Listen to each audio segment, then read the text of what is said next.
and welcome back to our Fresh Perspective YouTube channel. Hello.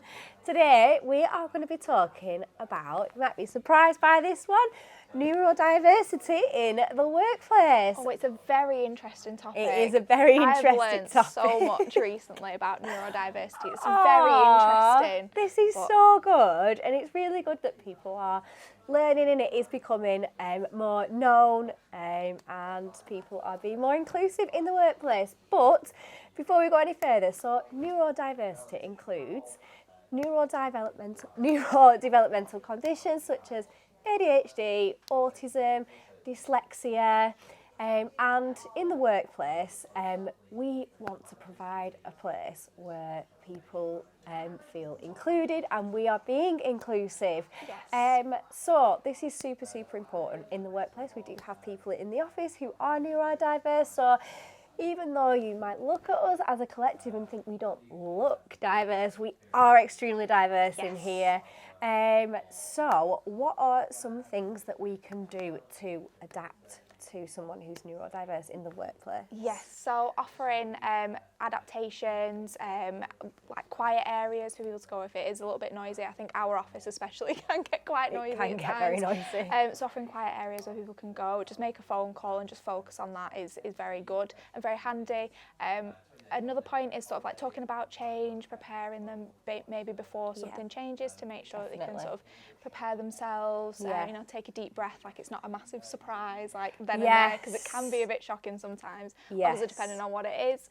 As well as just sort of listening to them, having regular support, regular one-to-ones is always very beneficial for anybody really, but especially when people are neurodiverse, they might need a little bit more support. They might work in different ways to sort of, I don't want to say normal people, that's a horrible thing to say, but more someone who's neurotypical. That's the word I was looking for.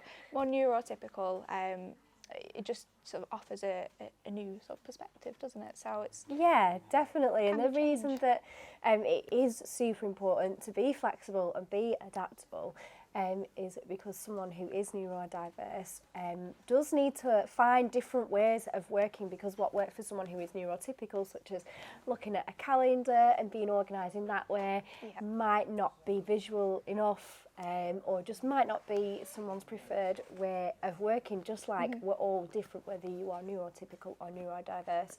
People who are neurodiverse do learn and organise in very, very different ways. So it can be trial and error sometimes. It can take time to find how they work. And just some quick facts for you. So 1 in 6 people are neurodiverse. So it is much more common than you may think.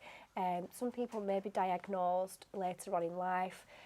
So it can help to offer support, even if it's just a mental health first aider or your line manager, and someone that they can confide in to talk about their journey, because they can have feelings of, it might be positive feelings, it could be negative feelings, it could be feelings of grief when receiving a diagnosis. I think as well though, having a more inclusive workplace and having lots of different people from like lots of different backgrounds, and having neurodiverse people, neurotypical people, you're going to get a lot of different viewpoints and like new perspectives, new way, like everyone thinks in different ways. Definitely. So you're going to have like loads of innovation, you're going to have like really fun team meetings, because people are just going to come out with loads of like creative, fantastic ideas. Definitely. So having lots of different types of people, whether that's neurodiverse, from different sort of backgrounds and race, whatever, you're going to get a lot of different viewpoints, and you're going to find that you're going to get a lot of really fun, fresh ideas and fresh perspectives. I had to draw that one in there, sorry.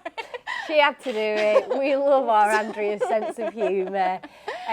So like Andrea said, again, like increased supervision. So somebody who is neurodiverse, they might just need a little more reassurance, as sometimes it can stand out that you do, or they do, learn differently to other people, and then we want to use as much inclusive language as possible. So I think the big takeaway for this is adaptation and...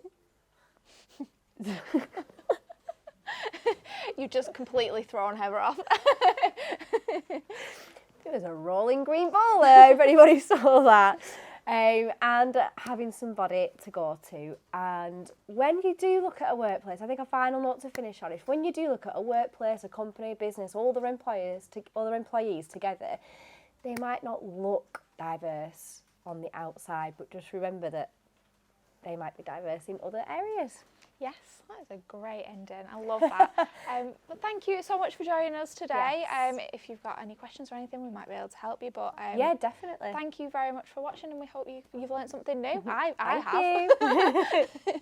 Bye. Thank you.